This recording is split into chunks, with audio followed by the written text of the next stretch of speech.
बिहार की स्थिति से हम सब लोग अवगत हैं। अब मुझे लगता है कि सरकार जितना हमारे योजनाओं का वहाँ से प्रदान करता है, उसके बाद जागरूकता के अभाव में बहुत सारे विवाद पैदा हो रहे हैं। चाहे जीविका हो, सेविका हो, या जिस प्रकार से भी बहुत सारे ऐसे योजना हैं पंचायती राज के माध्यम से जो नीचे स्तर तक पहुंचता तो है, लेकिन उनका होता क्या है ये पता नहीं। लेकिन जागरूकता यदि फैलाया जाए तो मुझे लगता है कि वास्तव में इन सब चीज़ों में योजनाओं की जानकारी बहुत ज़रूरी है।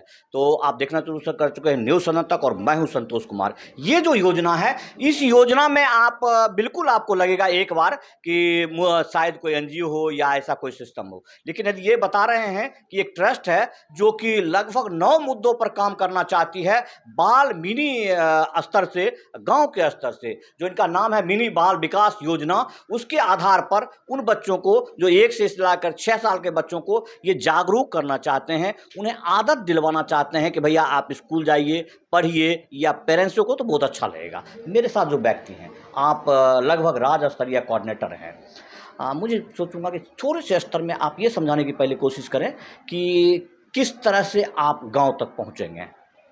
सबसे पहले हम आपके चैनल को धन्यवाद देना चाहते हैं, जो सर हमारे आप कार्यालय तक पहुँचे हैं इस वेरिफिकेशन के लिए। देखिए सर, हमारा जो सिस्टम है, हम जो भी सरकार का योजना हो, कोई संगठन हो या कोई भी कंपनी हो, जब वो काम करती है तो गांव तक पहुंचती है, पंचायती तक पहुंचती है। तो मेरा भी उद्देश्य है जो गांव तक, यानी कि जो चीज़ गांव में नहीं है उस चीज़ को हम फैलाएंगे।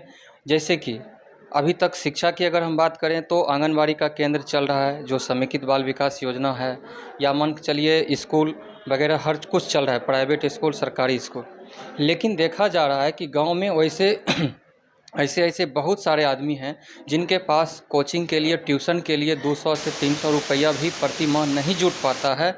तो उनके लिए भी हमारी संस्था जो है एक मिनी कोचिंग सेंटर के नाम से गांव में जो है वार्ड शिक्षिका या शिक्षक के रूप में क्लास 1 से लेके क्लास 8 तक जो है कोचिंग का सुविधा दे रही है, जिसमें बच्चे को 1 से लेके 2 क्लास तक बच्चे का सुविधा जो है, बैठने का व्यवस्था है, साथ साथ उनको कॉपी कलम मुहैया करवाना 3-3 महीना में। बच्चा का कोई अलग से शुल्क नहीं, सिर्फ एक रजिस्ट्रेशन चार्ज लिया जाएगा। और जो टीचर पढ़ाएंगे उस बच्चे को, क्वालिफाइड टीचर जो टीचर होंगे, उसका डायरेक्ट बहाली नहीं बल्कि उसका भी हम एग्ज़ाम लेके अपने संस्था में लाते हैं, और वो कोचिंग के लिए जो है उनको प्रोवाइड किया जाता है बैनर, आईडी वगैरह कार्ड। ठीक है, तो जो टीचर होंगे उनको भी एक मानदेय रखा जाता है, जिनको प्रति कोचिंग में जो है 15 से 20 बच्चे को पढ़ाना होता है। अभी तक हम ये देखे हैं पूरे भारतवर्ष में जहाँ भी पंचायती राज चल रहा है, कोचिंग तो सब जगह है, लेकिन सरकार के द्वारा रजिस्टर्ड कोचिंग नहीं है।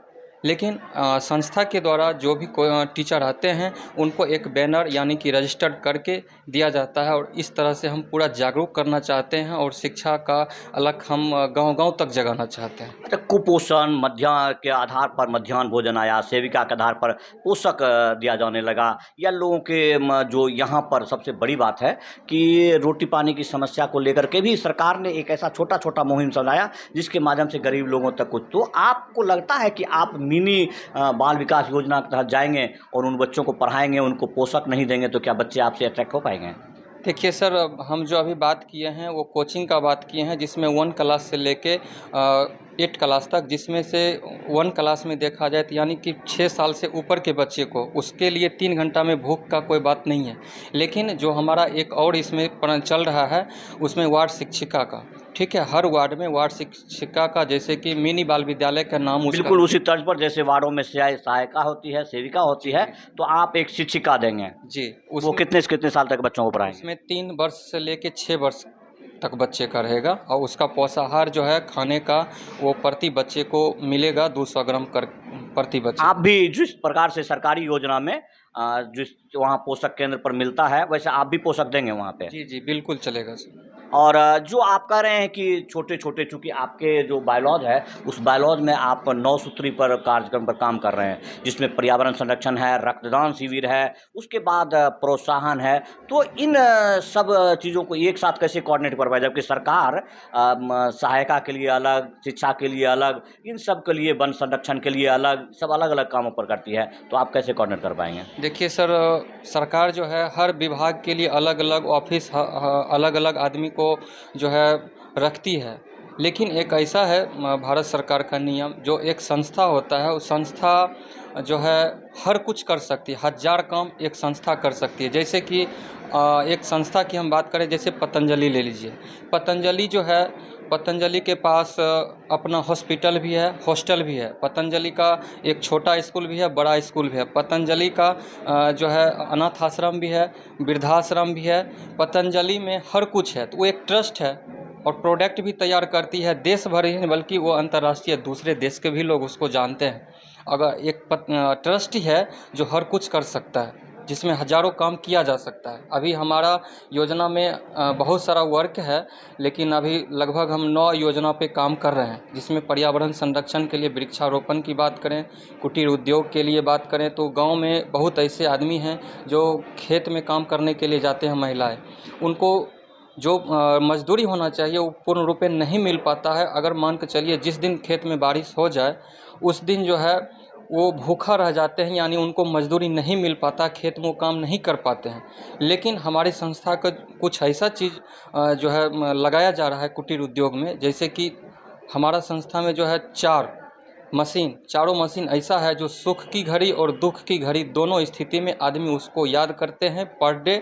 और जैसे कि मशीन में एक अगरबत्ती बनाने की मशीन, दूसरा है रुई बत्ती बनाने की मशीन, तीसरा है भोज पत्ता और चौथा है बर्तन ब्रश। ये चारों मशीन ऐसा मशीन है जो लॉकडाउन लग जाए या कोई भी परिस्थिति आ जाए, कभी बंद होने वाला नहीं है। पर डे इसका वर्क चलेगा। उसी से हम लोग गांव में जो है बेरोजगारी को भगा सकते हैं और गांव-गांव तक हम पहुंच सकते हैं। आपका शुभ नाम? मेरा नाम सर धीरज कुमार हुआ और बेगूसराय जिला से हम बिलोंग करते हैं। अब समापन हो जाए। आप सबको पता होगा कि वो तमाम ट्रस्ट साफ कर दें आपको कि ये सरकारी संस्थान नहीं है, ये एक अंडरटेकिंग रजिस्टर्ड ट्रस्ट है।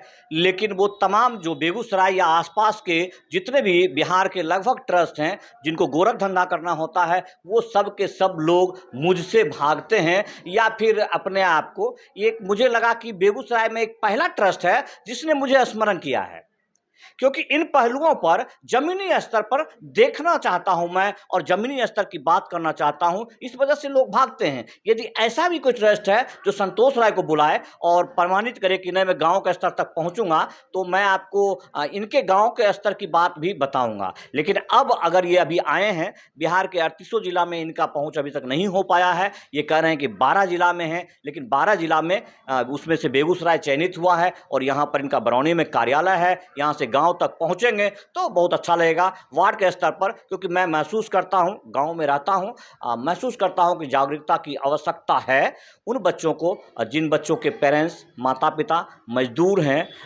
निम्न स्तर के किसान हैं, जिनकी मजबूरी होती है कि सुबह उठकर खेतों में चले जाना। उनके बच्चे यूं ही भटकते रहते हैं और उन्हें एक आदत सी नहीं हो पाती है जो कि सक्षम समृद्ध लोग प्ले स्कूल में, बड़े बड़े स्कूलों में डाल करके करते हैं। तो ढेर सारे इनको शुभकामनाएं दीजिए और इनका स्वागत कीजिए कि सेविका के तर्ज पर ये शिक्षिका, वार्ड शिक्षिका देंगे आपको, उसमें पोषक भी देंगे, पर्यावरण संरक्षण करेंगे, रक्तदान शिविर करेंगे। ये सब का सब काम आपके लिए होगा। बहुत बहुत